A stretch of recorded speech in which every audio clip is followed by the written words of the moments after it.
పవన్ కళ్యాణ్ మీద మీ అభిప్రాయం ఏంటి? పవన్ కళ్యాణ్ గారు బడుగు బలహీన వర్గాల కోసం, పేద ప్రజల కోసం ఎవరైతే ఉన్నారో అన్ని కులాల వారికి, అన్ని మతాల వారికి ఆయన అండగా ఉండి ఈ ప్రజలకి, రాష్ట్ర ప్రజలకి ఏదోటి చేసి ఈ పేద ప్రజల్ని ఉన్నత స్థాయిలో తీసుకురావాలన్న సంకల్పంతో ఆయన ఒక పార్టీ పెట్టడం కానీ, సో ఆ పార్టీని నడిపించడంలో కానీ, ఈరోజు కూటమి ప్రభుత్వం ఏర్పడడంలో కానీ ఆయన కీలక పాత్ర చేశారు. దాన్ని నమ్మే ప్రజలు ఓటేశారు. గెలిచిన తర్వాత డిప్యూటీ సీఎం అయిన తర్వాత ఎలా ఉంది ఆయన పనితీరు? చాలా బాగుంది, చాలా బాగుంది. అది ఇక్కడే కాదు, మన్యంలో అడిగినా,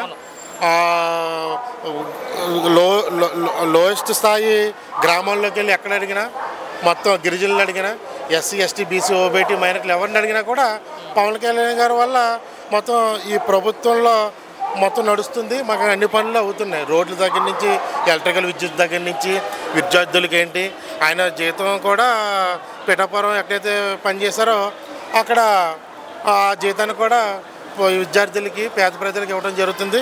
ఆయన ఒక సంకల్పంతో ముందుకెళ్తున్నాడు. దానికి ఈ రాష్ట్రంలో బడుగు బలహీన వర్గాలు అందరం కూడా ఆయన వెనకే ఉంటాం. నిన్న మొన్న చూసినట్లయితే తెలంగాణకు సంబంధించిన నాయకులంతా కూడా క్షమాపణ చెప్పాలని పవన్ కళ్యాణ్ డిమాండ్ చేస్తున్నారు. అసలు ఆయన మాట్లాడిన వాక్యం ఏదైతే ఉందో అది సరిగ్గా ముందు వీడియో చూడాలి. అది పవన్ కళ్యాణ్ గారు ఎవరిని బాధ పెట్టే విషయం ఏం అనలేదు.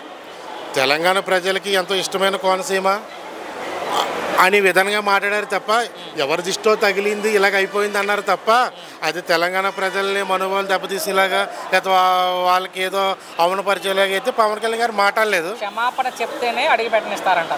ఫ్లైట్ కూడా దిగను. కొంతమంది అవగాహన లేని నాయకులని, కొద్ది అవగాహన లేని కొంత మనుషులు మాట్లాడుతుంటారు. దాన్ని అతమాన పరిగణన తీసుకుని పని లేదు.